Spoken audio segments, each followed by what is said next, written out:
Dirigir com cuidado é a sintonia da 106. São 7h23, estamos aqui trazendo agora Borges Júnior. As notícias do trânsito, começando aqui com Borges Júnior. Borges, bom dia. Como está nesse momento o trânsito? Muito bom dia, Mayra, você, Adalberto, a quem sintoniza a Universidade FM neste momento, acompanha o Jornal Rádio Universidade.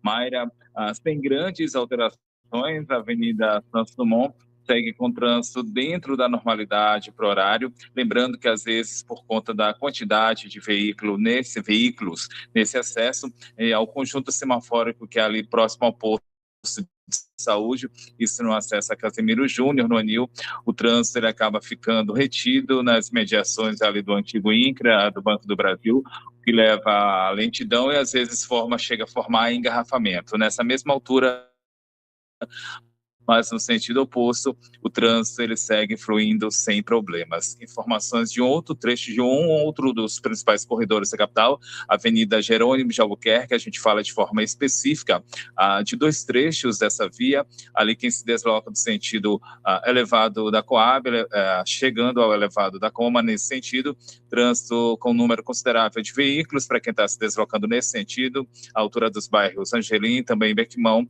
e já no sentido contrário, o número também considerável de veículos, mas o trânsito segue fluindo sem problemas. Da mesma forma, um pouco mais adiante, já na altura do bairro Coafuma, onde o fluxo é maior, repetindo o que acontece nos principais corredores da capital nesse horário, fluxo maior para quem está se deslocando no sentido elevado do Trabalhador, sentido centro, nessa mesma altura da via, mas para quem busca, o condutor que pega aí, que faz nesse momento o sentido inverso, o sentido bairro, também número considerável de veículos, mas nessa altura da via, nos dois sentidos, o trânsito ele segue fluindo sem problemas, registra apenas a quantidade de veículos que é maior para quem está se deslocando no sentido centro, como normalmente acontece ao longo da semana nos principais corredores da capital. Adalberto, Mayra. Obrigado, Borges, pelas informações aqui pelo mapa do Waze.com. A barragem do Bacanga está tranquilo, o trânsito na entrada e saída da área Itaquibacanga. Participe, 992 17 26 47, nosso WhatsApp. Vamos ao noticiário.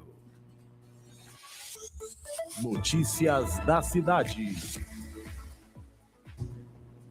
Depois de uma turbulência aqui no nosso computador, mais um dia, né? Borges Júnior falando sobre a Polícia Rodoviária Federal que apreendeu uma carga de madeira ilegal, não é isso, Borges? Isso, Adalberto, a apreensão de mais de 66 metros cúbicos de madeira nativa, madeira transportada sem a documentação exigida. A ação ela foi realizada na BR-316, no município de Peritoró. Durante, então, a fiscalização, os agentes da Polícia Rodoviária Federal abordaram um caminhão e constataram que o motorista apresentou apenas a CNH, Carteira Nacional de Habilitação, e que estava vencida. Esse motorista, então, ele informou que não possuía licença ambiental nem documentos fiscais da carga. Segundo o condutor, a madeira ela saiu de Jacundá, no Pará, e tinha como destino a cidade de Arapiraca, em Alagoas. Após, então, a medição da carga, a Polícia Rodoviária Federal identificou 66,48 metros cúbicos de madeira serrada, incluindo a espécie conhecida como casca seca. Caminhão e todo o material, eles ficaram retidos em Peritoró. O caso foi encaminhado aos órgãos ambientais, órgãos competentes.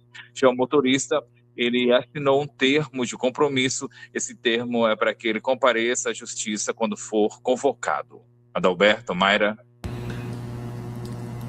É isso aí, Borges. Agora falando sobre a operação contra o tráfico, né?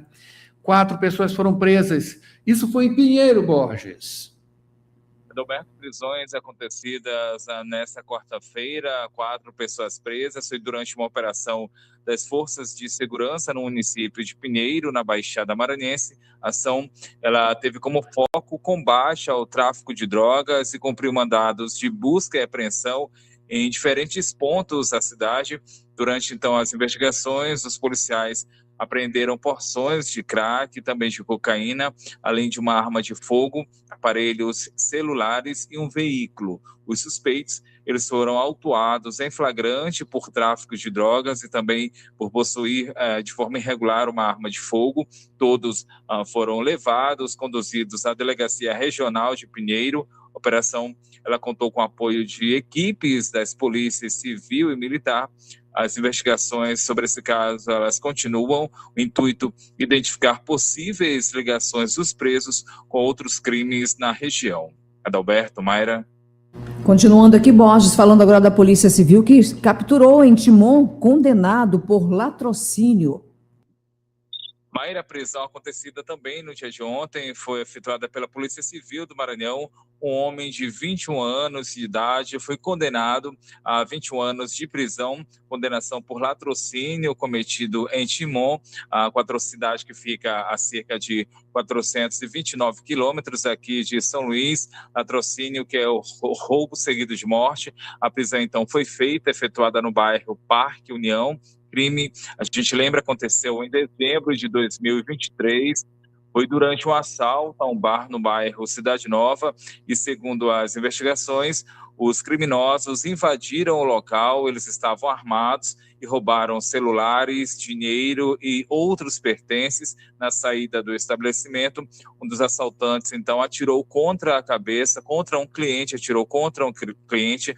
A vítima foi baleada na cabeça e morreu no local ali. A polícia, então, apurou que 4 pessoas participaram dessa ação criminosa, sendo 3 adolescentes e um adulto.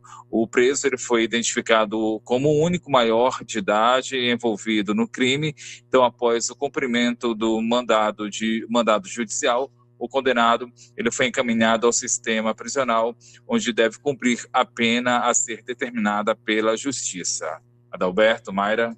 Obrigado, Borges, pelas informações. Mayra, pausa para uma água. A gente volta em seguida com Paulo Henrique Matos. Ele vai falar agora sobre a redução da maioridade penal. Já, já. Aposentado, aposentada, você não perdeu o seu valor. E o Simproecema sabe disso. Por isso, valorize os aposentados pela sua experiência, seu legado e amor à educação. Você aposentado e aposentada é importante para o Simproecema. Associe-se já e usufrua de benefícios exclusivos. Aposentados sim, inativos nunca. Educador sempre. Simproecema, fortalecendo a luta com unidade, ação e compromisso. Raimundo Oliveira, presidente. Segurança Pública, com Paulo Henrique Matos.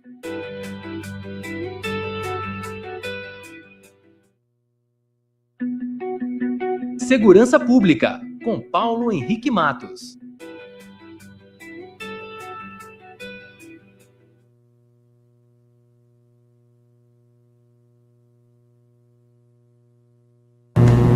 São 7h30 agora. Paulo Henrique Matos já está com a gente aqui. Paulo Henrique, bom dia, seja bem-vindo. Hoje você vai falar sobre a redução da maioridade penal. Bom dia, Adalberto. Bom dia, Mayra. Bom dia, Borges. E bom dia aos ouvintes da Rádio Universidade FM e, em especial, aos ouvintes do programa Rádio Universidade. Então, pessoal, semana retrasada, na verdade, nós tivemos a retomada de um tema que vira e mexe utilizado pela classe política como a solução para todos os problemas da segurança pública no Brasil. A Comissão de Constituição e Justiça da Câmara dos Deputados aprovou a admissionalidade da PEC, a admissibilidade da PEC que reduz a maioridade penal para 16 anos de idade. Foram 44 votos a favor e 18 contra. Para o senso comum, para uma parcela da sociedade, essa medida se apresenta como a grande solução de todos os problemas da segurança pública no país. Mas o meu papel aqui é olhar de forma técnica E de forma técnica, a situação é outra completamente diferente. E aí, para analisar de forma técnica, a gente precisa rapidamente recorrer a alguns números. De acordo com debates na própria Câmara dos Deputados, os atos infracionais cometidos por adolescentes, atos infracionais, para quem não sabe, são, de forma análoga, são os atos ilegais praticados por adolescentes. Por exemplo, o roubo seguido de morte é um crime previsto no Código Penal. Quando é praticado por adultos, quando é praticado por menores, é um ato infracional. Então, o número de atos infracionais, ou seja, de crimes praticados por adolescentes, representa uma fatia mínima da violência no país. Então, por outro lado, crimes graves como homicídios, como a participação de menores de 18 anos, é de apenas 0,5%. Ou seja, a gente está desenhando uma reforma na Constituição que é baseada em uma exceção estatística e não na realidade macro da segurança pública.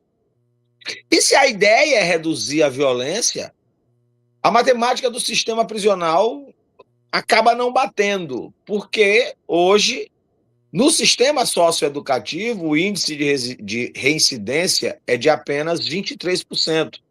Por outro lado, no sistema carcerário adulto, o índice de reincidência é de 40%.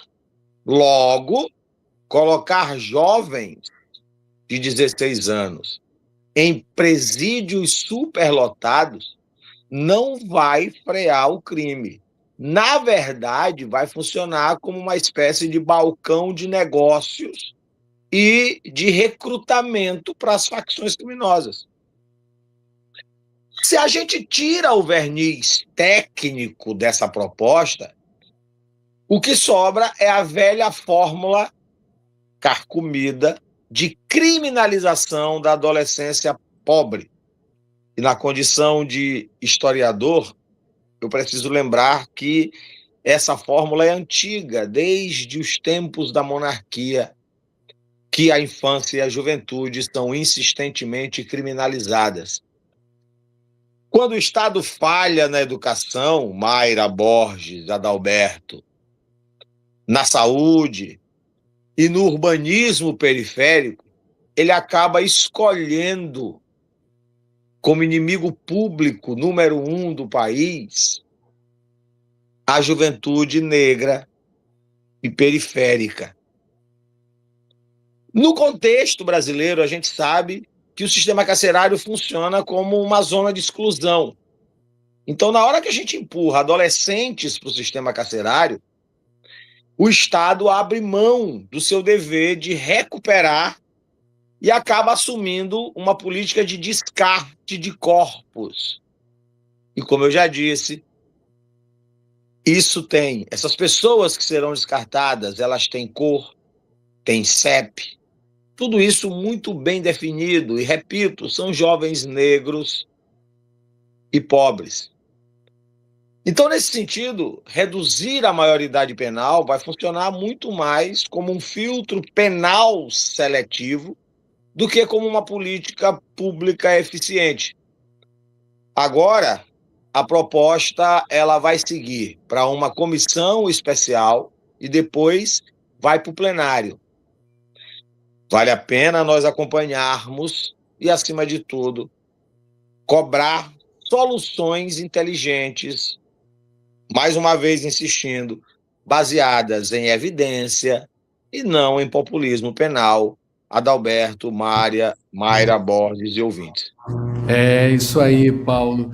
Uma coisa, um detalhe, fazendo uma pequena provocação a você, que devemos levar em consideração também nesse aspecto o que o governo dos Estados Unidos está implementando, né, de qualificar as pessoas, essas facções, né, que vão com certeza, recrutar esses adolescentes, essas pessoas jovens dentro do sistema carcerário, né, para arregimentar, claro, aumentar o seu exército, né? Exército que está sendo agora classificado pelos Estados Unidos como terrorista. O que teremos em seguida, Paulo? Pois é, duas coisas aqui precisam ser pontuadas. Em primeiro lugar, todos os analistas entendem que essa classificação de facções criminosas como grupos terroristas é parte de um projeto dos Estados Unidos, projeto este que eles já colocaram em prática na Colômbia, já colocaram em prática no México, apresentou resultados ínfimos para estes países.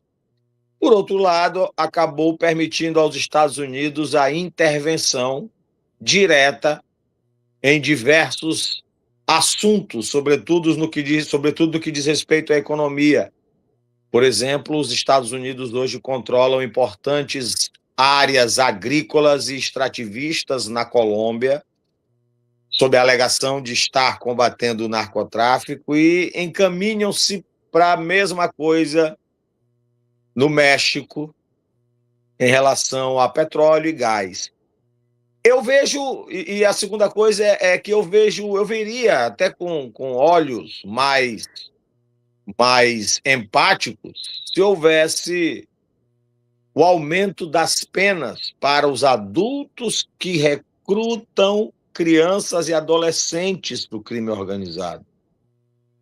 Seria, a meu ver, um agravante, porque, em geral, isso é público e notório, em muitas situações, essas crianças e adolescentes acabam assumindo crimes que não foram praticados por elas, para preservar a idoneidade do adulto criminoso, sabendo que o tempo de permanência no sistema socioeducativo dessas crianças será bem menor do que se elas fossem adultas.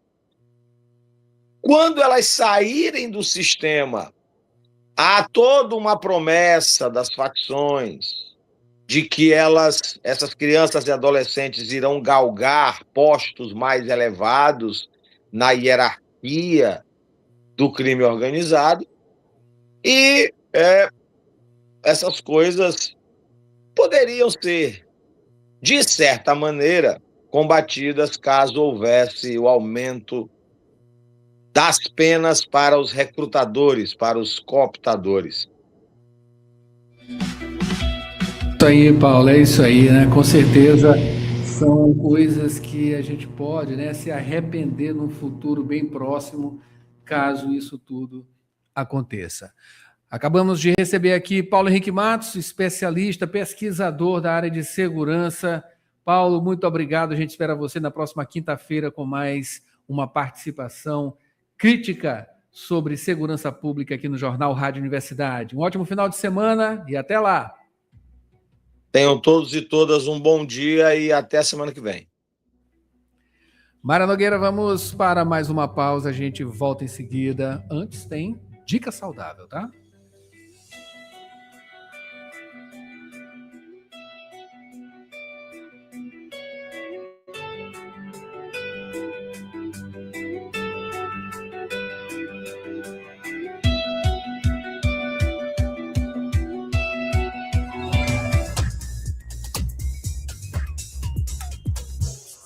Dica Saudável.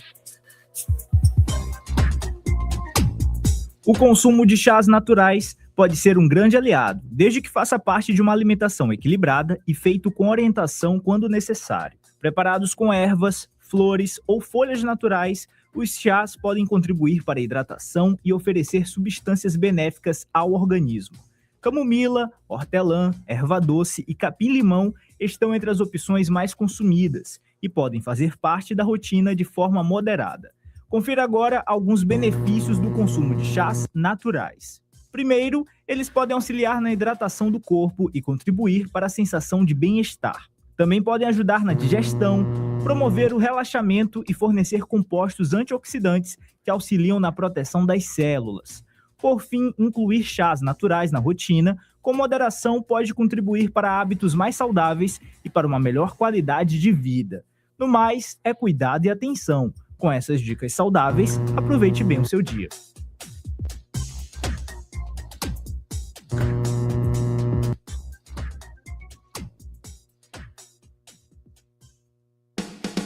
Quer fazer uma graduação sem sair de casa? A Faculdade Laboro tem a solução para você. Com o poder do EAD, você estuda de onde estiver, com aulas ao vivo, interação com professores e a mesma qualidade de ensino que você já conhece. Matrículas abertas para recursos humanos, administração, pedagogia, gestão pública e serviço social. É flexibilidade para a sua rotina sem abrir mão do seu futuro. Garanta a sua vaga agora mesmo. Acesse laboro.edu.br ou fale pelo WhatsApp 98933001491. Faculdade Laboro. A distância que te aproxima do seu futuro.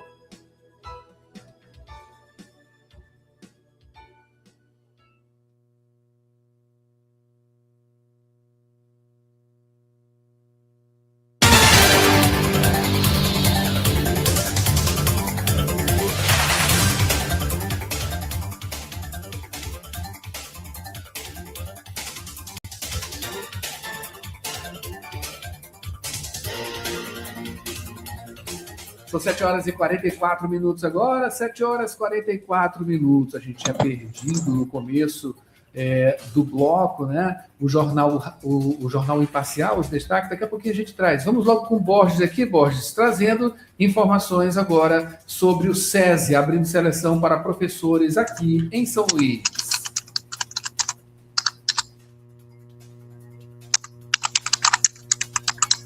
Tá, então estamos tentando contato com o Borges aqui. Borges, vamos lá, Borges, entrar agora aqui ao vivo para falar sobre justamente o SESI.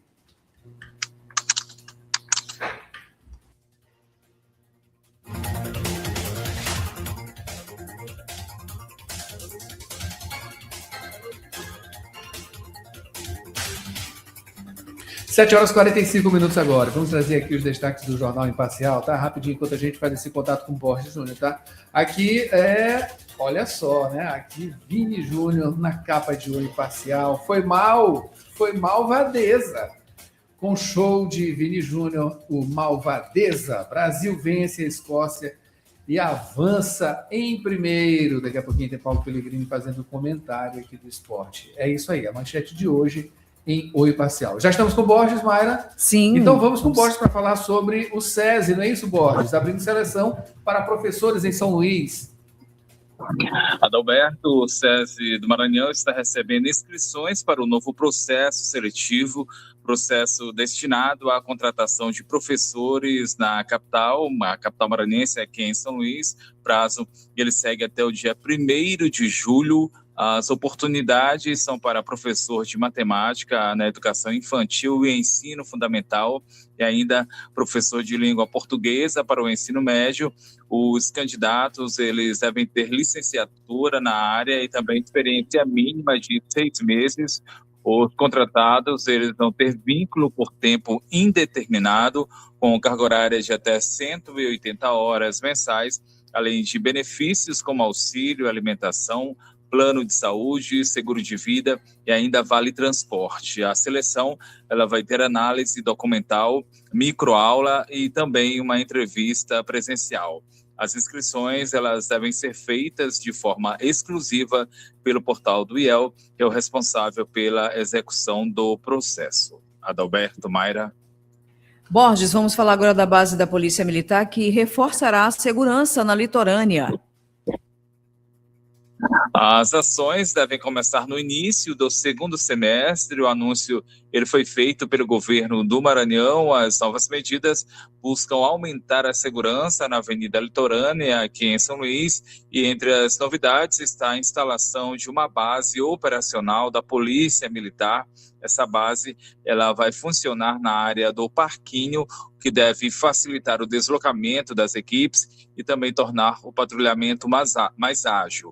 O projeto ele prevê ainda a implantação de totens de emergência e também a expansão do sistema de vídeo monitoramento ao longo da orla. A proposta é unir a presença policial, a tecnologia na prevenção de crimes, garantir aí de mais segurança a moradores, comerciantes e também aos visitantes. Adalberto, Mayra. Obrigado, Borges, pelas informações. São 7h48 agora. Vamos para o Boletim da Copa. Boletim da Copa.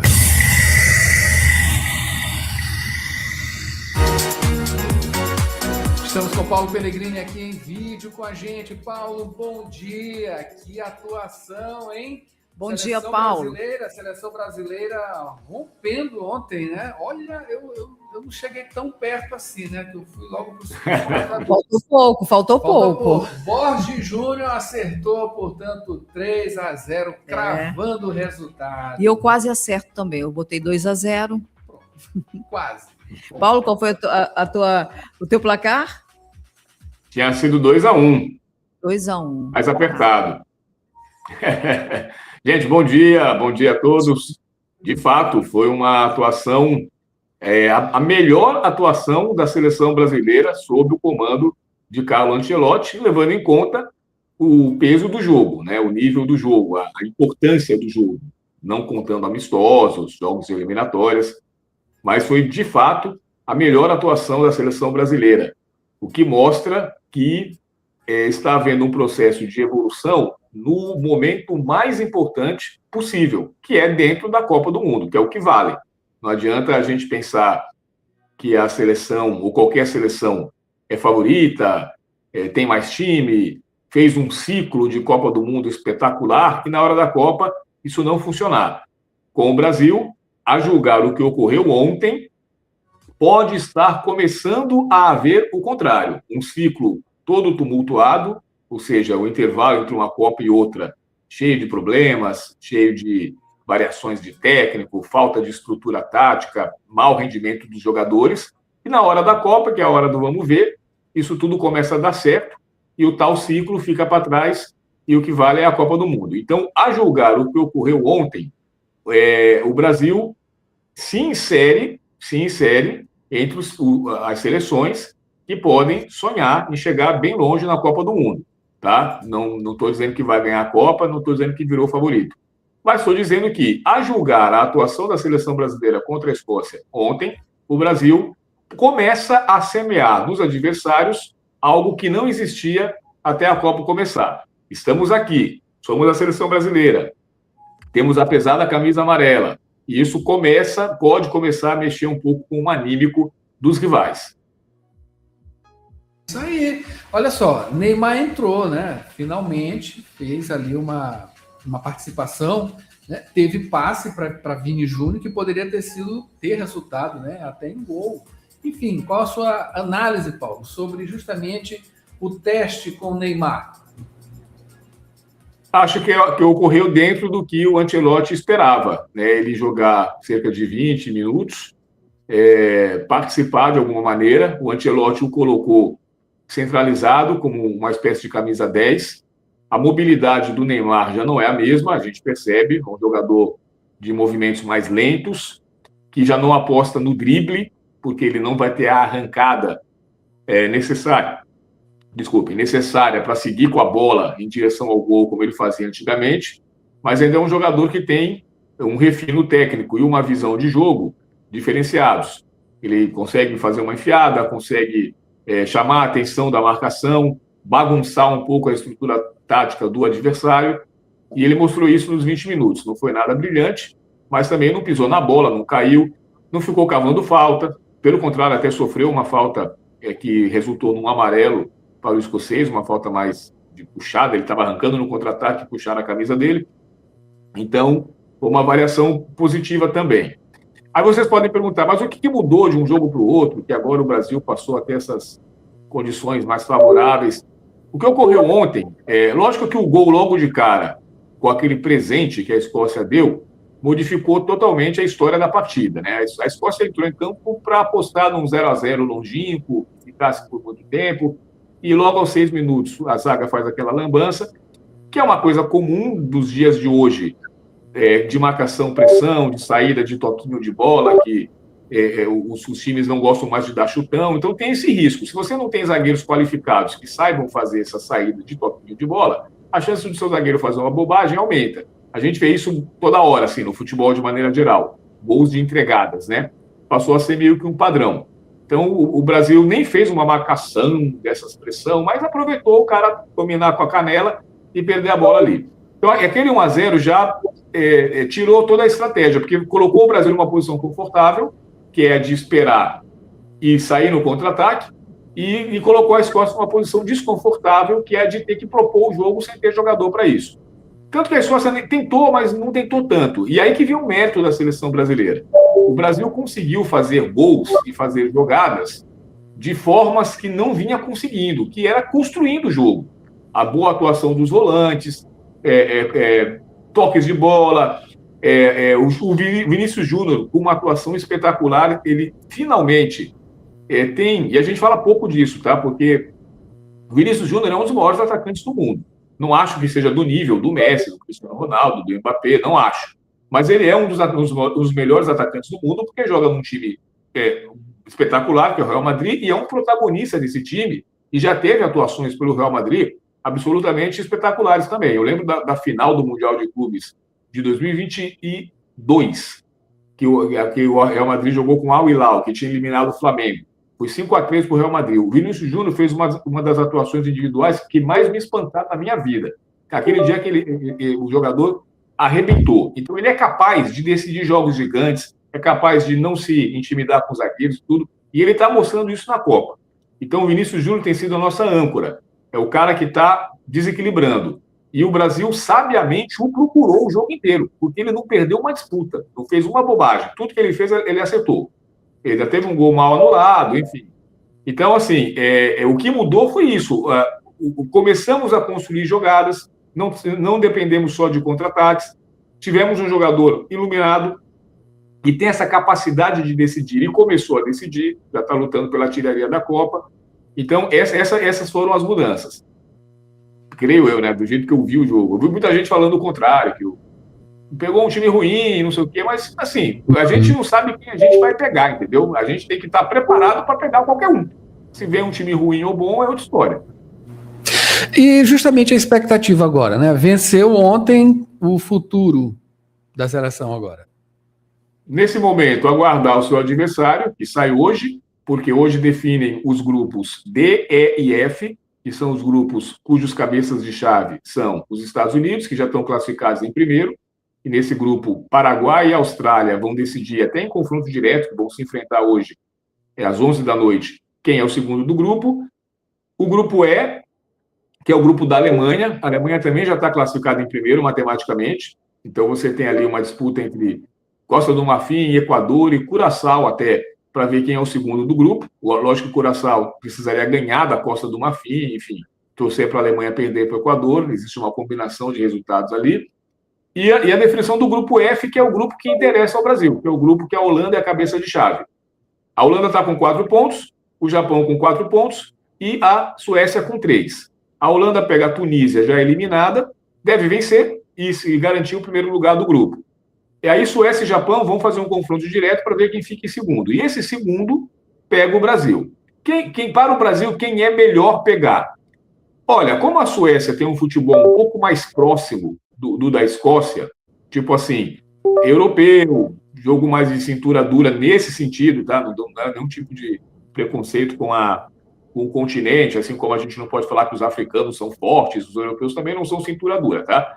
Mas, assim, é um time que tem poucos talentos individuais capazes de decidir sozinhos.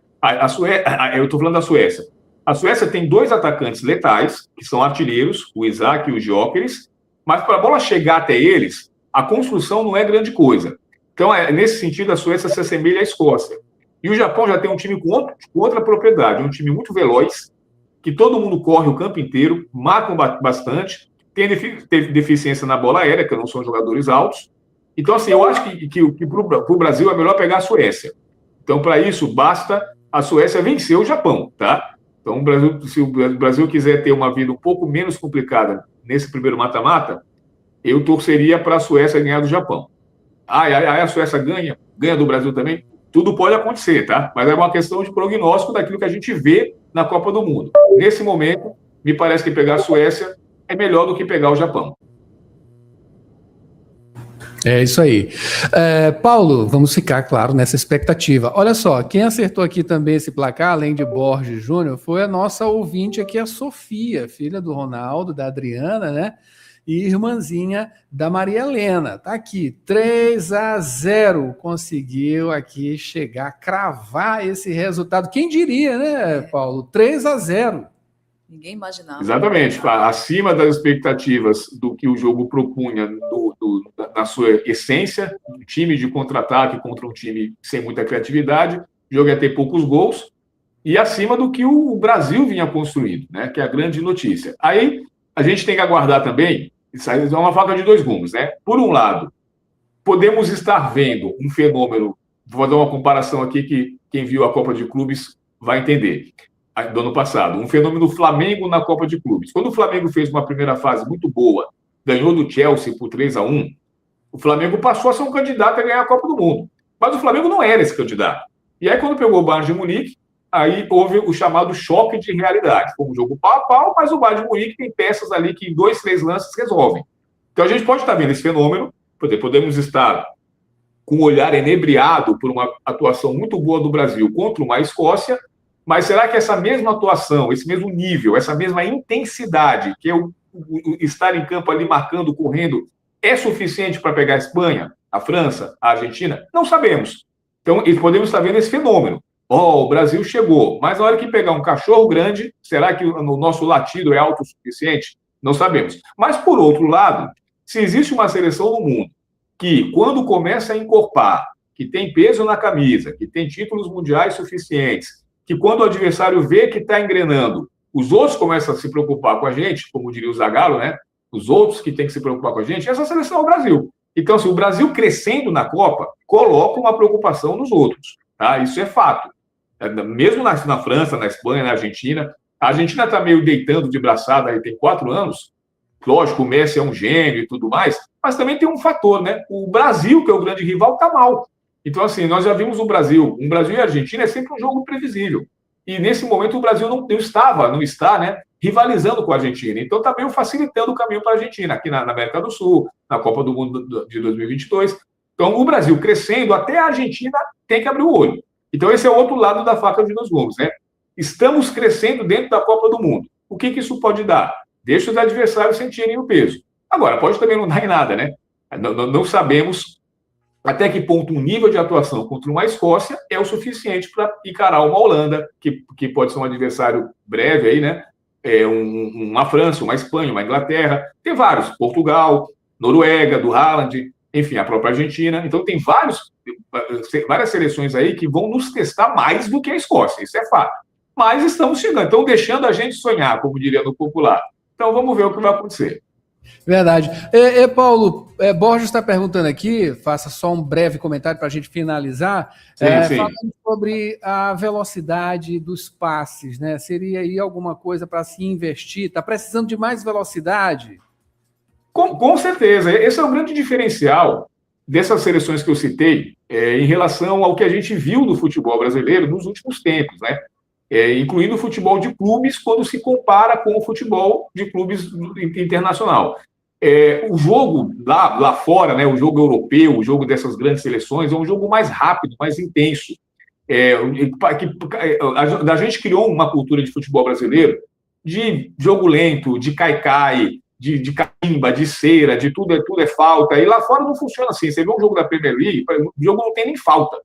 É tudo muito rápido, parece videogame.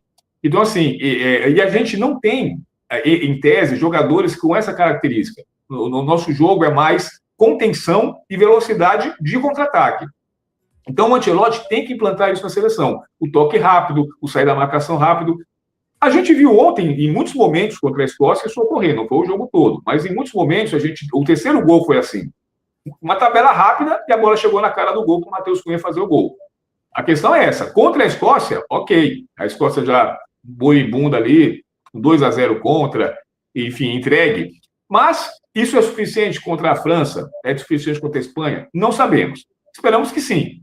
Mas, de fato, sim. A gente precisa investir mais na intensidade, na velocidade de jogo, que é isso que tem nos diferenciado para baixo em relação às grandes seleções do mundo.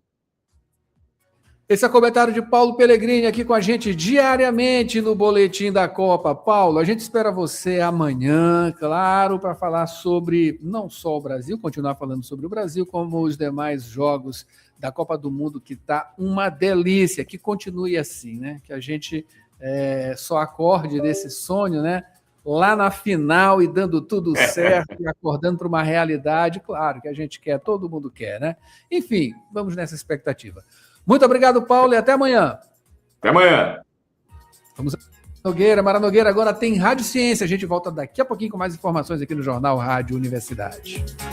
Olá, assistente. Quero uma carreira de engenharia, onde a tecnologia e a inovação me faça crescer profissionalmente. Analisando, o caminho é pelo Instituto Militar de Engenharia, IME. O capitão Otranto, por exemplo, pode ser sua inspiração. Formado no IME, ele foi finalista global no Open Bean Awards 2025. Como sigo o caminho do capitão Otranto? Inscreva-se para o concurso do IME. Informações em eb.mil.br. No Exército, seu sonho é real. Ministério da Defesa, Governo do Brasil, do lado do povo brasileiro. Resistência é um dos caminhos para pensar novas formas de juventude em Imperatriz. Você sabe o que são tecnologias ancestrais? Eu sou Bruno Goulart e já está no ar mais uma edição do Rádio Ciência. Pesquisa, produção científica e as discussões do ambiente acadêmico. Rádio Ciência. As notícias do universo científico. De segunda a sexta, agora em 4 horários. 8 da manhã, 2 da tarde, 6 da tarde e 9 da noite. Na Universidade FM.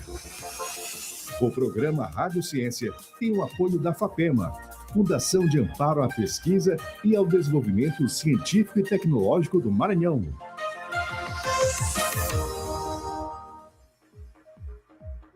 Resistência é um dos caminhos para pensar novas formas de juventude em Imperatriz. As informações com Pedro Batista. Houve uma época em que a ideia de juventude não existia. As crianças ganhavam brinquedos e, a depender da classe social, viviam a infância de forma plena. Mas, quando chegava a faixa dos 10 aos 14 anos, era esperado que seu comportamento fosse parecido com o dos adultos. Os mesmos gostos, jeito de falar e até a obrigação de trabalhar. É só depois da Segunda Guerra Mundial que nasce a ideia de juventude. O boom econômico do pós-guerra consolidou os adolescentes como uma nova classe consumidora, e movimentos culturais como o rock and roll trouxeram um estilo de se vestir e um gosto musical diferente do que os adultos da época apreciavam. Em Imperatriz, cidade a 626 quilômetros de São Luís, a juventude se organiza em coletivos, como grupos políticos, de hip-hop, quadrilhas e relacionados à religião. Mas o exercício dessa juventude é atingido por questões ligadas à raça, classe, gênero e território. É o que destaca o artigo Do Lugar de Desigualdade ao Centro da Resistência, disputa, resistência e protagonismo juvenil em Imperatriz, Maranhão, desenvolvido na Universidade Federal do Maranhão. Nas palavras da professora doutora do curso de jornalismo da UFMA Imperatriz, Leila Lima de Souza, que conduz a pesquisa, esses coletivos são fundamentais para a formação social juvenil. Uma das questões que a gente tem discutido nos textos que repercutem da pesquisa sobre juventudes é que esses coletivos, sim, eles são muito importantes para a formação social, né, juvenil, a partir de uma dinâmica de uma formação popular, de uma formação comunitária, né, de uma formação baseada em solidariedades, né, em redes de compartilhamento, em acolhimento, fazendo com que esses jovens se reconheçam a partir do que está sendo trabalhado em cada um dos coletivos. Então, eles utilizam, né, eles usam a arte, a cultura, a leitura, né, a literatura como ferramentas potentes para a reivindicação e o próprio exercício da cidadania, né? Para compreender a questão com mais profundidade, a pesquisadora entrevistou 3 jovens associados a coletivos juvenis, uma representante do coletivo Juntos e Juntas, em Imperatriz, uma representante da quadrilha Xodó Junino e um representante da Batalha de Rima do Império, movimento ligado ao hip hop. A primeira noção apresentada é o impacto das questões raciais. De acordo com o estudo, o racismo coloca sobre os jovens negros as responsabilidades de adultos.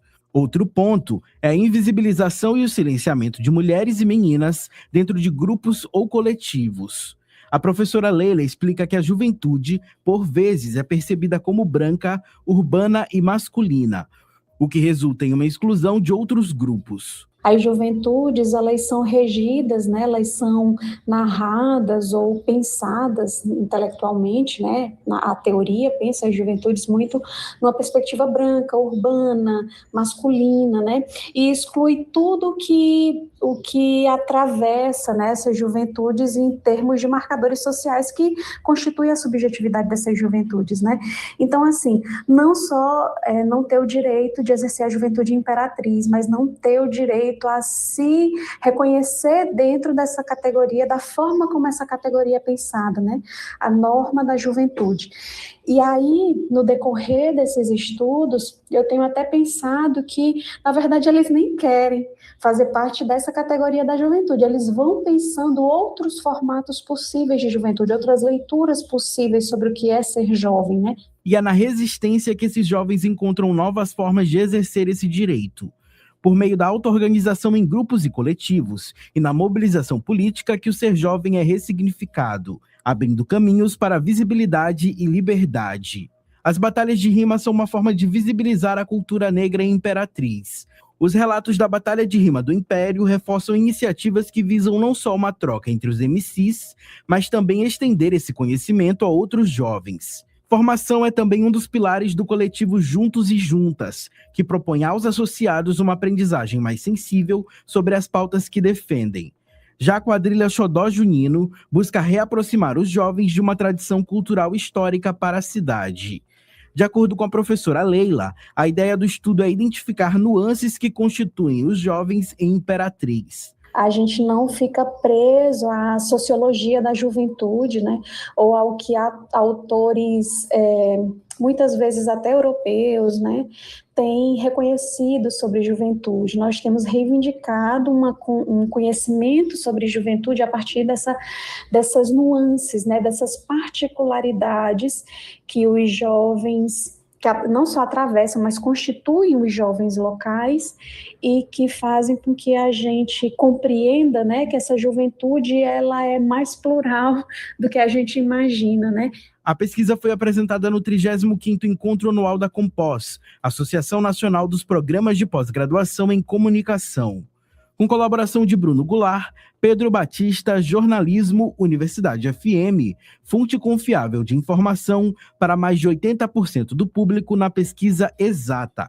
Lembre-se, se você, cientista e pesquisador, quiser apresentar o seu trabalho aqui no Rádio Ciência ou no Rádio Ciência Entrevista, entre em contato pelo Instagram, @Rádio Universidade FM. Tome Ciência. E tecnologias ancestrais, você sabe o que são?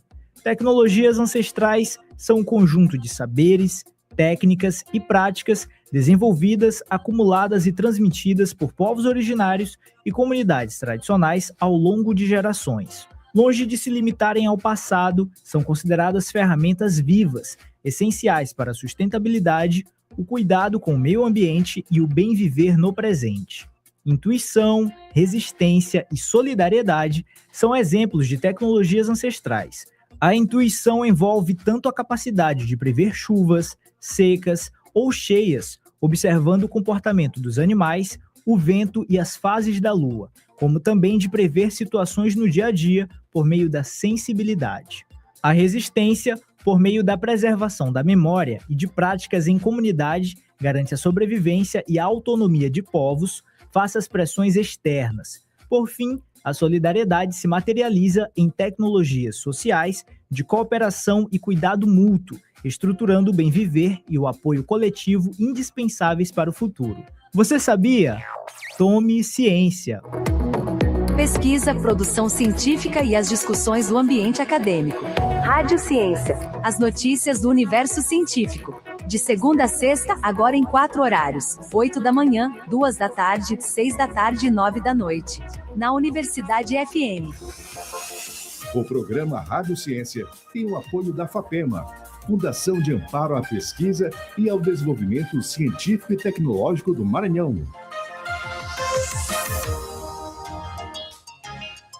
Fundação de Amparo à Pesquisa e ao Desenvolvimento Científico e Tecnológico do Maranhão apoiou a revitalização do acervo do artista Beto Bittencourt. O projeto Viva, Teatro de Bonecos e Biblioteca Mário Meirelles, Cultura, Leitura e Identidade para Transformar, restaurou os 300 bonecos teatrais e modernizou a biblioteca com 3.000 títulos, além de criar uma plataforma digital interativa com recursos de acessibilidade. Alunos do Centro de Atendimento Educacional Especializado para Altas Habilidades de São Luís visitaram o espaço, participaram de contação de histórias com bonecos de fantoche e conheceram a obra do artista, que é referência do teatro de animação maranhense. A iniciativa faz parte do edital de apoio a acervos museológicos, históricos e culturais do Maranhão, que aprovou 11 propostas com investimento total de R$500 mil. O projeto também prevê oficinas de confecção de bonecos e criação textual a partir de julho. FAPEMA, fortalecendo a cultura e a memória do Maranhão.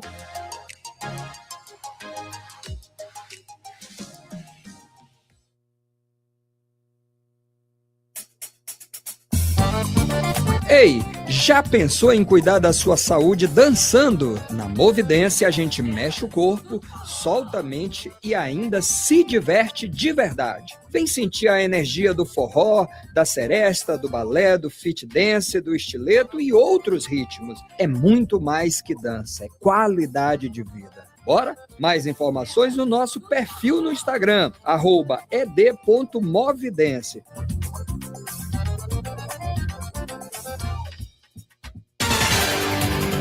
8h14 agora, vamos de volta aqui com Borges Júnior na reportagem do Jornal Rádio Universidade. Olha, Borges chegando agora com a Polícia Federal investigando suposto desvio de emendas, cumprindo mandados contra Josimar de Maranhãozinho.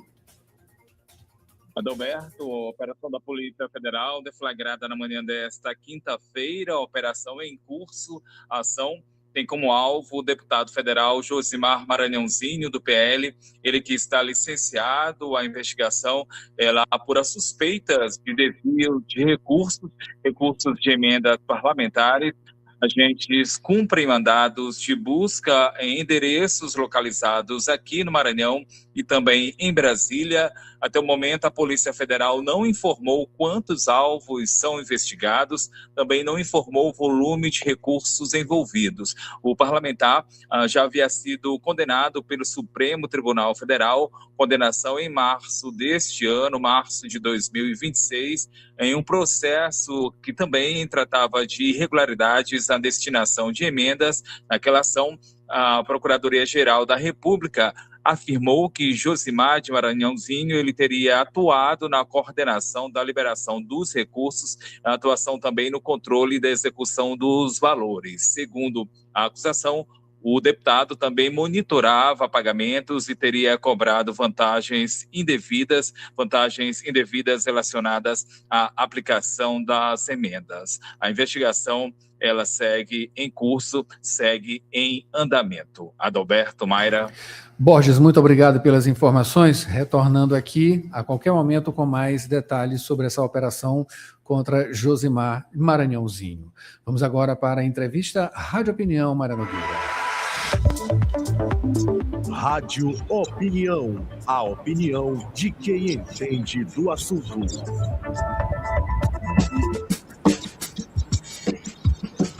Hoje no Rádio Opinião vamos falar sobre um grande evento que está acontecendo aqui em São Luís, aqui no Maranhão, no âmbito da Universidade Estadual do Maranhão. É o 17º Congresso Internacional da Rede Unida. E para isso a gente conversa agora com o médico sanitarista, professor doutor Alcindo Perla. Doutor Alcindo, bom dia, seja bem-vindo aqui ao Rádio Opinião.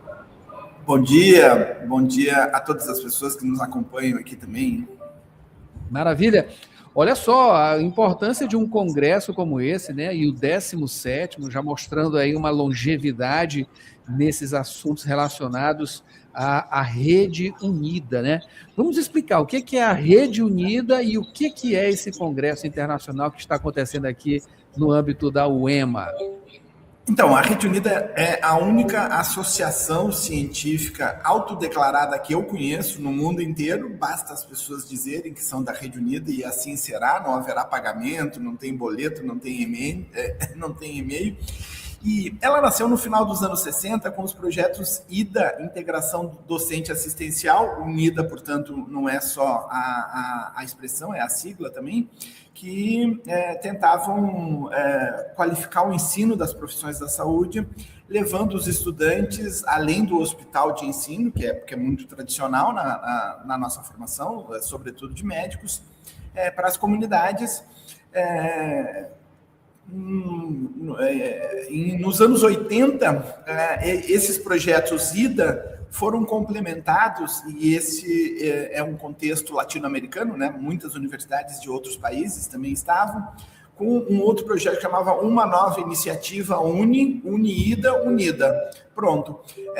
Sempre com esse tema de dizer que a formação das profissões da saúde ela precisava acontecer em sintonia com a estruturação dos sistemas de saúde em cada país. E nós temos quase 40 anos de existência. Os primeiros congressos eram mais esporádicos, mas agora, há 16 anos, eles têm sido bianuais. Os 16 anteriores aconteceram em várias capitais do país e a gente ficou de olho em São Luís e no Maranhão já algumas vezes, não foi possível, porque a gente sempre precisa de bastante apoio local. E, bom, então decidimos em 2024, no congresso que aconteceu próximo da emergência climática lá no Rio Grande do Sul, em Santa Maria, no centro do estado, a gente manteve o congresso, embora todo mundo dissesse, olha, talvez melhor postergar. No nosso entendimento, a emergência climática é um problema da saúde, é um problema da formação das profissões e a solidariedade não pode nos faltar. Então, se era ruim chegar em Santa Maria, também não era tranquilo trabalhar em Santa Maria. Nós mantivemos, o congresso foi bem expressivo e a Escola de Saúde Pública, a professora Ana Lúcia disse: eu topo tentarmos em São Luís. Aí as pessoas disseram, não, vai ser muito difícil, porque a rede hoteleira, porque, enfim. E ora, para a Rede Unida, o desafio não é um problema, é o que movimenta. Viemos, então, com a expectativa de um congresso não tão grande, e há 40 dias atrás me dei conta de que estávamos nos aproximando dos 5 mil trabalhos inscritos, o que significa um bom indicador. Foi o maior número de trabalhos inscritos que nós tivemos na história dos congressos da Rede Unida, nem o congresso que nós fizemos na cidade do Rio de Janeiro. Estou usando a cidade do Rio de Janeiro só porque, bom, é hub de aviação, enfim, é uma cidade metropolitana. Nem lá nós tivemos um volume tão grande. E até o final do dia de ontem, nós tínhamos quase 4 mil pessoas inscritas, mas ainda chega hoje, e os 4.100 trabalhos, mais ou menos, foram aprovados, e eles estão sendo apresentados aqui no espaço da Universidade Estadual desde segunda-feira. São 80 sessões de trabalho, mas nós temos mais outras 90 sessões que acontecem com os nossos convidados internacionais, com pessoas do Brasil inteiro. Nós temos uma comitiva bem expressiva de Angola, que está no nosso queridíssimo hospital universitário. Temos 20 pessoas da Itália, de diferentes localidades. Ficou um congresso enorme, um dos maiores congressos que nós fizemos, e bom, em pleno São João do Maranhão. Sim. Olha só, doutor, esse grande evento, né, para tratar de todas essas relações com as questões sanitárias, do seu ponto de vista, né, dessa sua experiência que o senhor tem, qual o principal ou os principais problemas, né, que temos aqui em nosso país e que se iguala, digamos assim, nesses estados que vocês têm caminhado, andado, prospectado, inclusive, claro, né, situações para justamente resolver problemas. Quais são esses problemas? O que tem, com o passar do tempo, né, se perpetuado? O que destaca o Brasil, né, negativamente, claro, né, e se tem aspectos positivos, quais são esses? Né? Embora, né, a gente tenha até dados bem recentes, aí, inclusive, sendo exaltados pelo governo federal, de alguns avanços em algumas esferas, né? Enfim, qual é justamente o panorama de Brasil, regiões e também, de repente, até aqui no estado do Maranhão?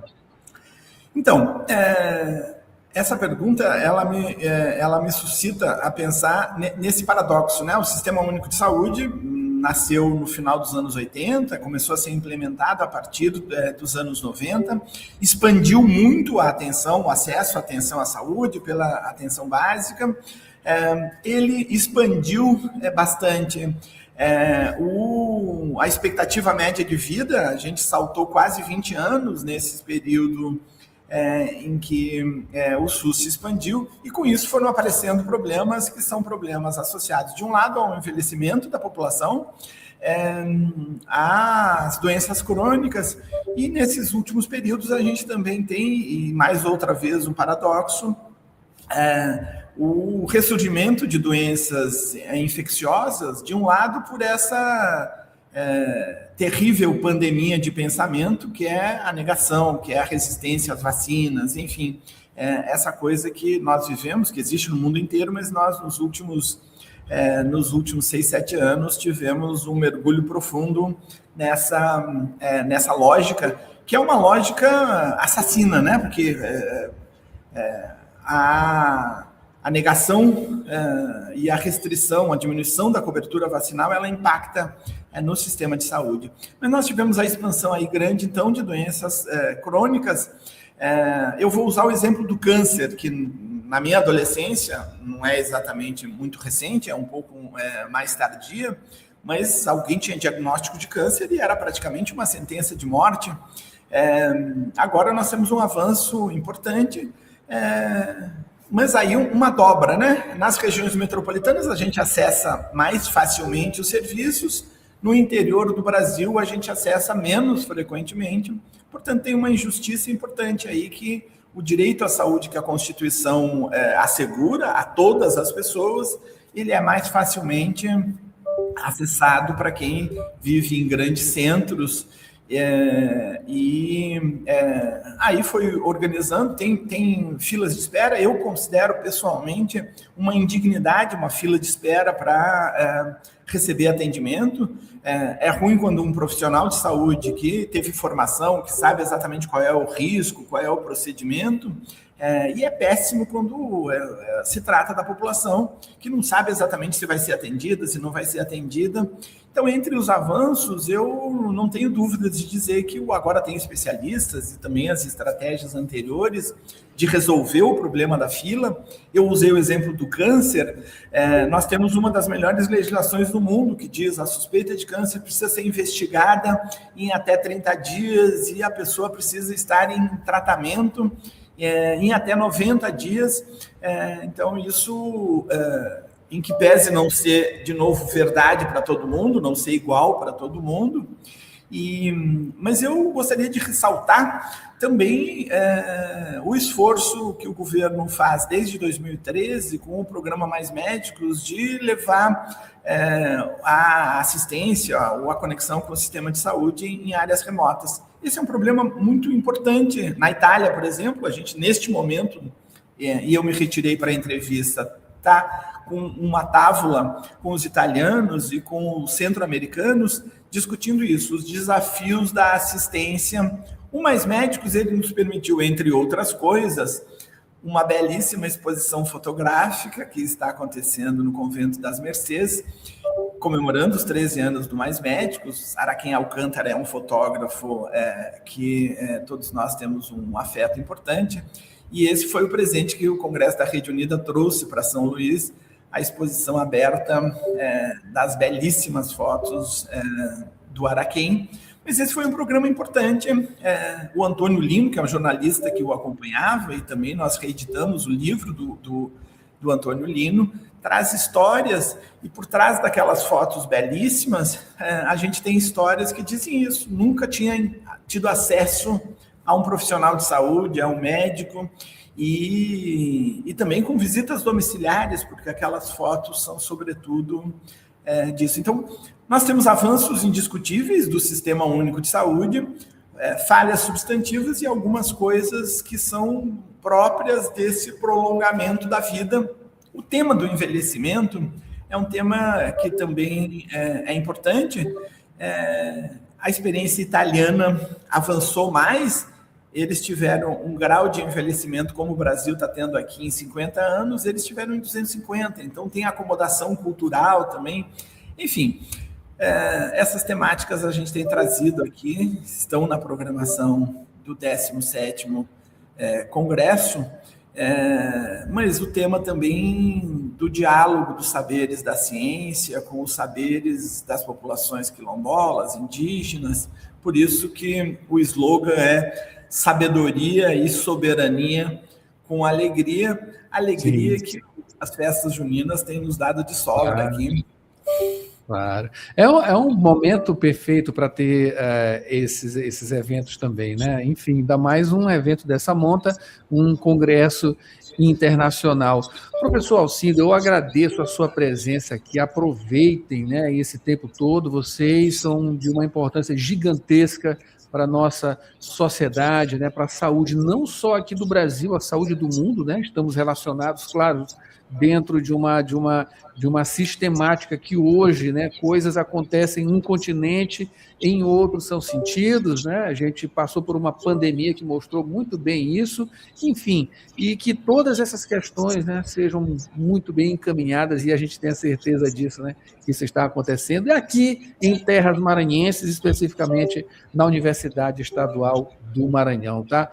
Conte com a gente também na divulgação, claro, né, desses avanços, e a gente espera o senhor em uma outra oportunidade para trazer mais informações aqui para a gente. Muito obrigado e um bom trabalho, né, que o senhor já retorna agora, vai lá para o evento e, enfim, o tempo todo... Vou voltar para a mesa que estava, não sem antes reiterar o convite para a população. Sim, claro. Local. Convento das Mercês, a exposição dos 13 anos do programa Mais Médicos, com fotos belíssimas do nosso queridíssimo Araquém Alcântara, isso como um presente que a gente trouxe aqui para a cidade em troca dessa energia, dessa vibração e de um conjunto exorbitante de boas experiências que vocês têm aqui no Maranhão também e que estão nos ensinando bastante. Que maravilha! Muito obrigado aqui pela sua presença, o professor médico sanitarista Alcindo Ferla, nesse 17º Encontro Internacional da Rede Unida. Muito obrigado e um bom dia. Bom dia. E a gente continua aqui no Jornal Rádio Universidade, após o break, tomar uma aguinha, porque quem vem agora é Felipe Clã, para falar de política, claro. Atenção, São Luís! O seu futuro acaba de ganhar um novo endereço. A Faculdade Laboro chegou com um novo campus, agora na Coab. Novas oportunidades e o mesmo compromisso com o seu sucesso. Escolha o seu caminho: direito, estética e cosmética, administração, recursos humanos, pedagogia, serviço social e gestão pública. Matrículas abertas. Acesse laboro.edu.br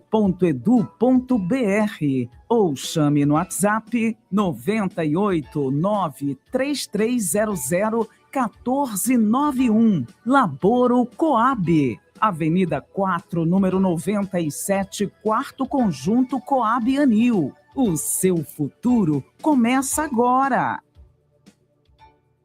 O tempo passa rápido e o prazo para o alistamento militar também. Se você completa 18 anos neste ano, não deixe para a última hora. Faça agora seu alistamento militar. Acesse alistamento.eb.mil.br ou procure a Junta de Serviço Militar mais próxima. Mas atenção, o prazo termina em 30 de junho. O alistamento militar é obrigatório para os homens e voluntário para as mulheres. Lembre-se, alistamento.eb.mil.br. Governo do Brasil, do lado do povo brasileiro.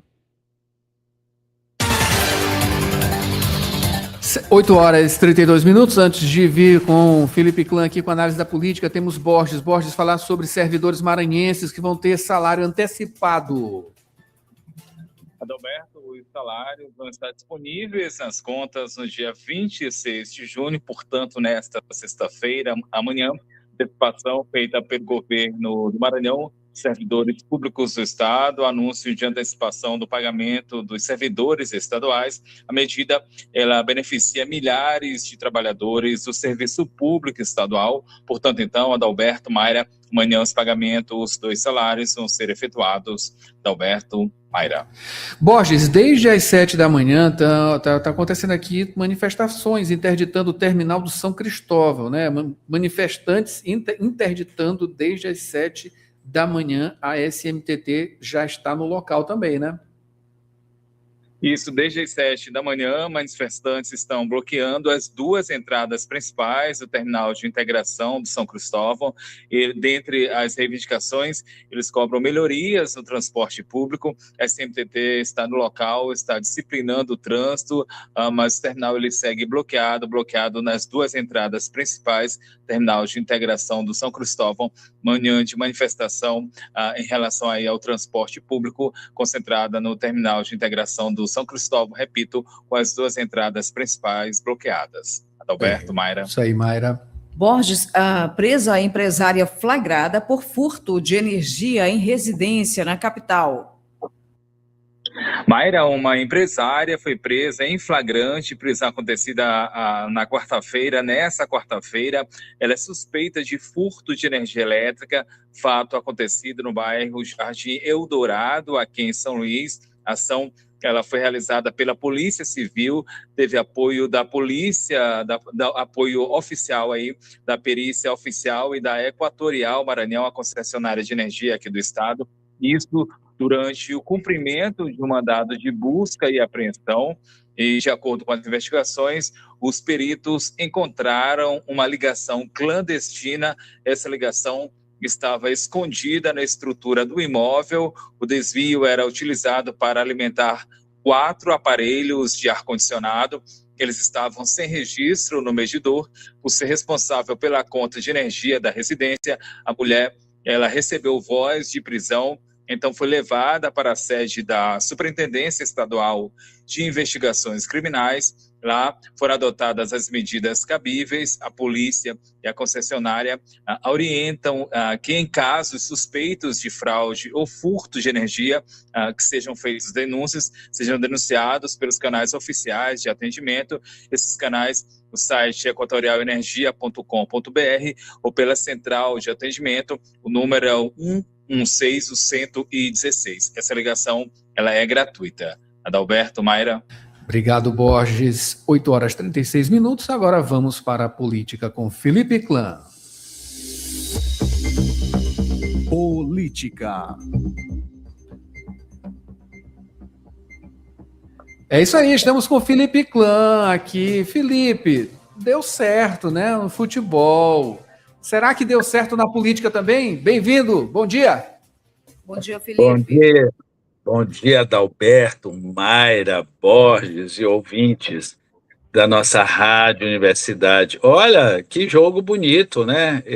Mas ainda falta algumas coisas. E volto a repetir, não sou um expert em futebol, mas vejo que ali é uma questão de qualidade individual. Né? Não é aquele Brasil que, quando jogava, partia para o ataque, todo mundo sabia o que ia fazer em relação ao companheiro de campo. Mas valeu, né? Todo mundo feliz, Hoje todo mundo está trabalhando feliz, com uma ressaca terrível para quem bebe, né?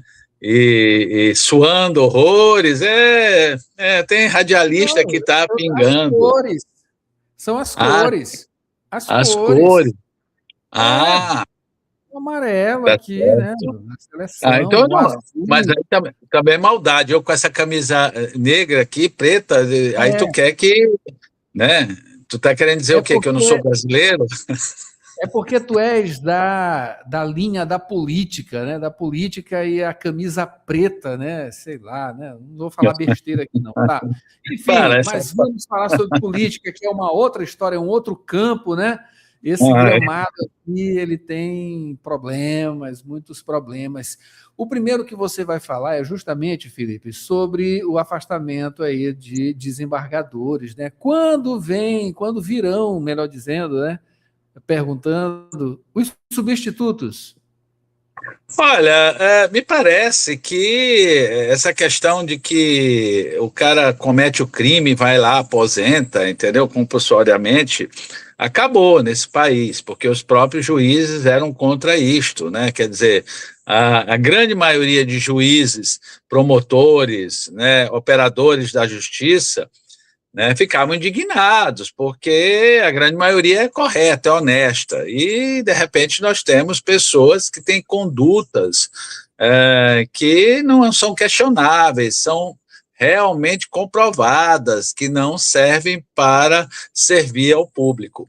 E aqui no Maranhão nós estamos com 4 nesse sentido, que estão pendurados lá no CNJ, né? O Tribunal de Justiça, não mesmo provocado, entende que é um problema lá da CNJ, Polícia Federal, que não é, na verdade, né?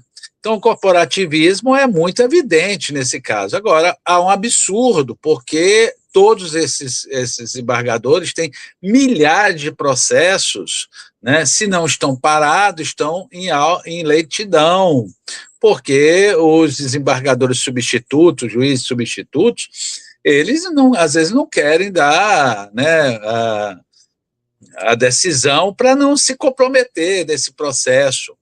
Mas é lamentável, meu caro Adalberto, a conduta, e eu espero muito, né, que essa atual gestão, que tem se demonstrado, né, equilibrada e preparada, que tome atitude, né, que diga não, ou fica ou sai, né, porque o que nós não podemos é ficar com 4 vagas paradas porque é primo de fulano, é irmão de ciclano, é amigo de Beltrano. Aqui fora, nós não temos parentes desembargadores, meu caro Adalberto.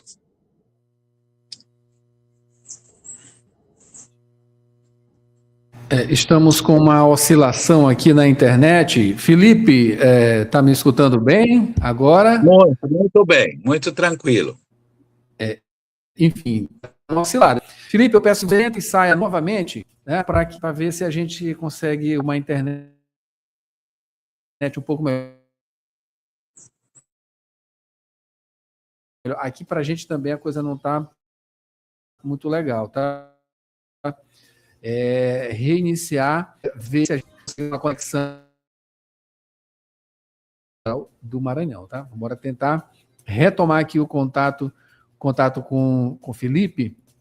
Tá difícil aqui a coisa, tá? Tá bem complicada, mas aqui vamos tentar. Estamos tentando aqui, enfim, para trazer Felipe continuar com a análise da política aqui no Jornal Rádio Universidade. Mara Nogueira, vamos trazer aquela reportagem, portanto, enquanto isso, tá? Para a gente finalizar aqui o Jornal Rádio Universidade, falando sobre a Universidade Federal do Maranhão no 5º Arraial Literário, né? Celebrando literatura e cultura popular. A Universidade Federal do Maranhão, por meio do Grupo de Pesquisa e Extensão em Mediação e Práticas de Literatura, realiza nesta quinta-feira o 5º Arraial Literário no ritmo do Cacuriá. O evento acontece na Praça 8 do Centro de Ciências Sociais, das 4 da tarde às 7 da noite. O evento vai reunir atividades que valorizam a literatura, a cultura maranhense e a integração da comunidade acadêmica. política.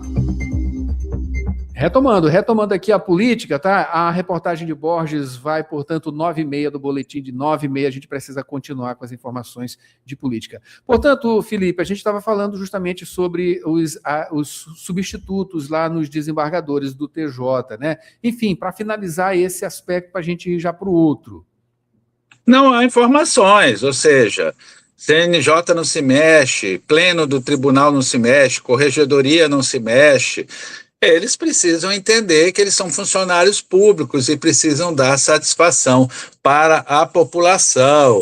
Não pode continuar desse jeito, nós não podemos continuar acreditando que corporativismo vai estar cobrindo essa mancha que se abateu em cima do Tribunal de Justiça do Maranhão, meu caro Adalberto. É isso aí. Felipe, saindo desse âmbito do TJ e do CNJ, vamos para o STF. Quem tem medo de STF aqui, Felipe? É Brandão, é Iracema, é Josimar, né? Inclusive caindo na malha agora de manhã, ou é o Juscelino também, né? Olha, podem até acreditar que é coincidência, essa pauta foi trabalhada e discutida, né, meu caro Adalberto, ontem à noite, e para deixar tudo pronto.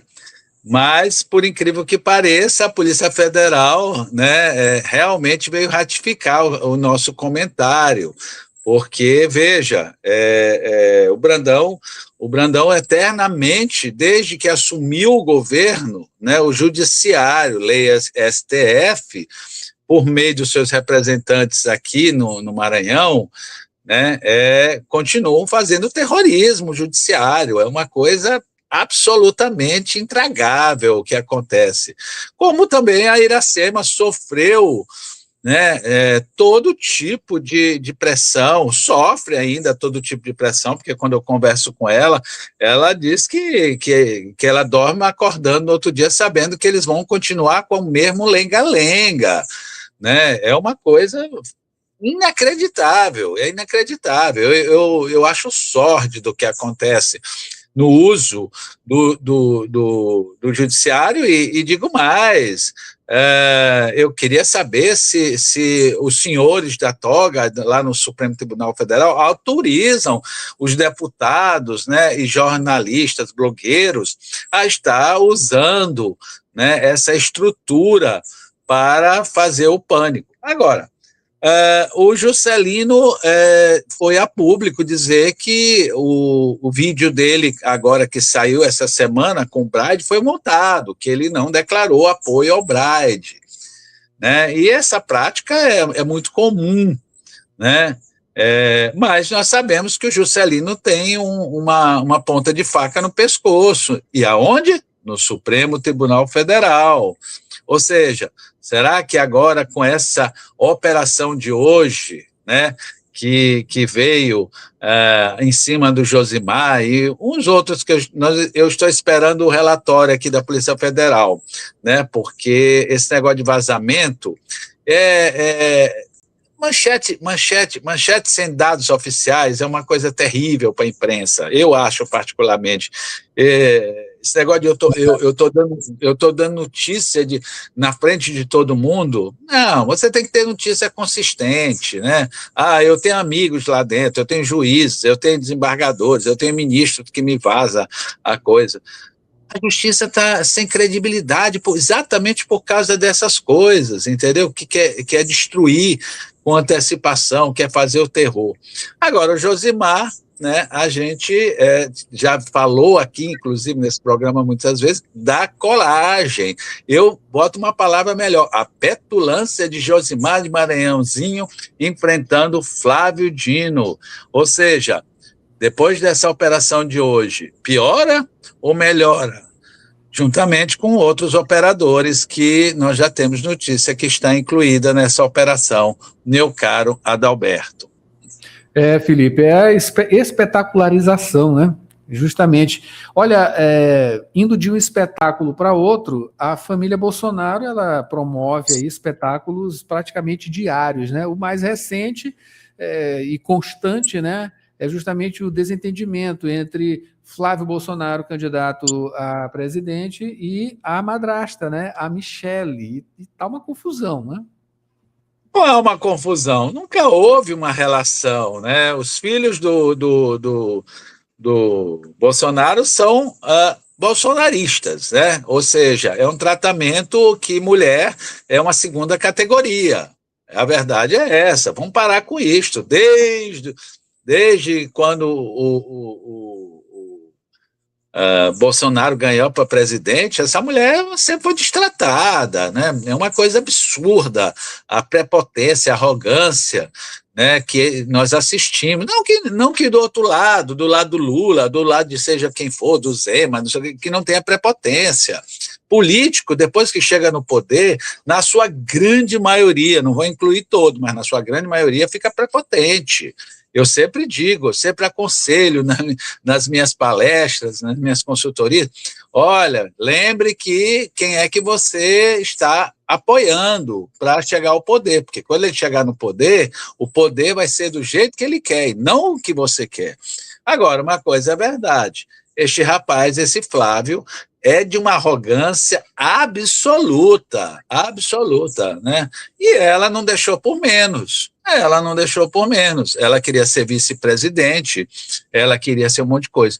E ela quer e vai ser pré-candidata a senadora por Brasília, pelo que eu estou entendendo, porque pelo Rio o Flávio não vai deixar. E o pai, por incrível que pareça, só sabe falar grosso com os inimigos, porque com os filhos ele é um pai muito, mas muito bonzinho, ao ponto de deixar os filhos cada vez afundar mais todo o seu legado, meu caro Adalberto. Felipe, falando aqui sobre, estamos falando sobre Flávio Bolsonaro também, né? Não tem como não lembrar de Jacques Wagner, também do PT, até porque eles são ligados pelo escândalo Master, né? Então, né, aquilo que nós falamos, até quando o Jacques vai maltratar, né, a imagem do Lula em plena pré-campanha? Para com isso, tá mais do que provado que o cara está envolvido, como também os bolsonaristas, como os ministros do Supremo Tribunal Federal. É gente demais envolvida, é o maior escândalo, pode dizer, de hoje, né? Que amanhã, com certeza, vai ter um escândalo muito maior, porque essas pessoas não ficam na cadeia.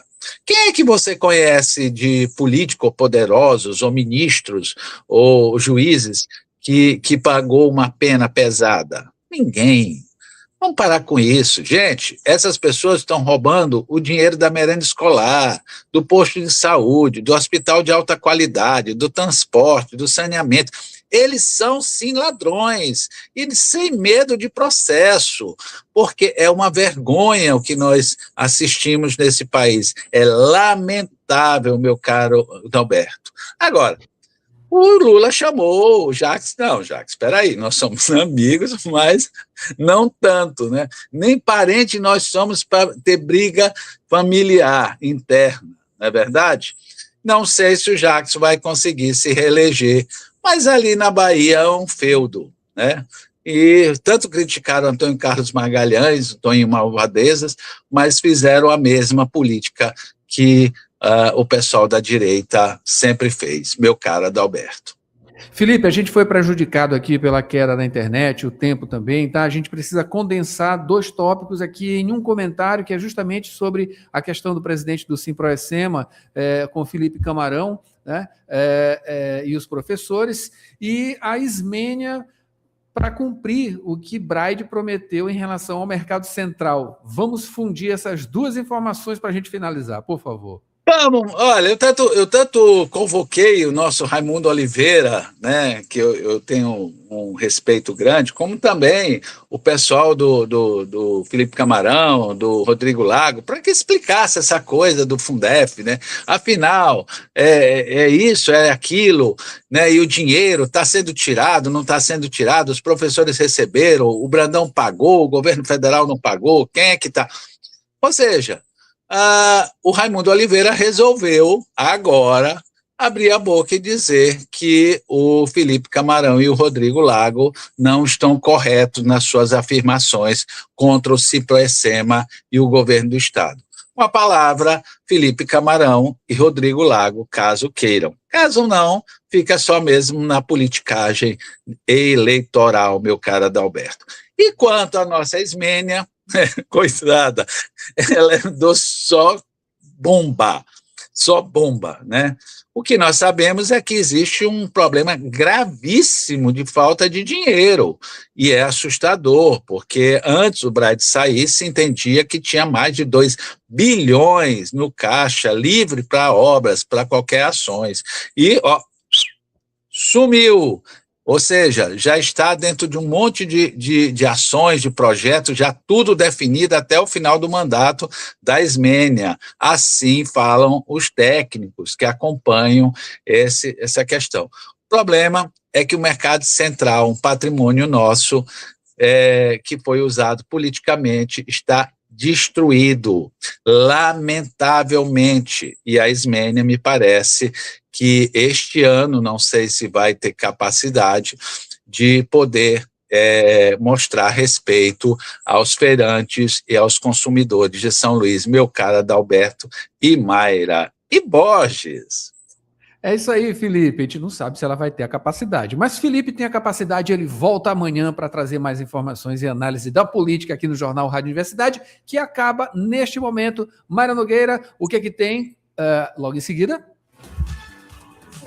Temos aqui, claro, tem a Rádio Ciência Entrevista, tem também o Avançar, Fala Defensoria e em seguida amanhã 106 com Mayra Nogueira. O melhor da música nacional.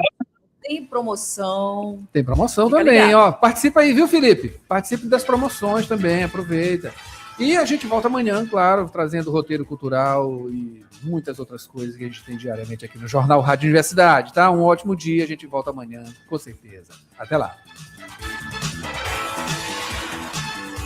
Inovação, tecnologia, sustentabilidade. A ciência em debate.